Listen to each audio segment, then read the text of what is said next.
माझं समर वेकेशन सुरू झालं. मग काय निघालो फिरायला. रस्ता बघून तुम्हाला माहितीच पडला असेल आम्ही कुठे चाललो. हे आहे आशापुरी आईचं देवस्थान. देवीच्या पूजेसाठी मम्मी सोबत थाली भरली. मग निघालो दर्शनाला. श्रीकृष्णाचं दर्शन घेऊन निघालो वर.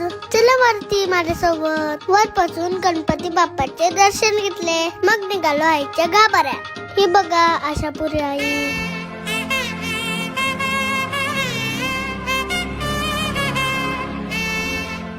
दर्शन घेऊन निघालो बाहेर. इकडे या आणि चला वर. वर आहेत आईचे पावलं. पावलाचे दर्शन घेऊन निघालो पाठीमागे. इथे आहे बारोटकणी माता. तुम्ही पण या सफाले स्टेशन एडवन गावाला. आई आशापुरीच्या दर्शनाला. असेच माझे व्लॉग बघायला मला फॉलो करा. चला तर बाय.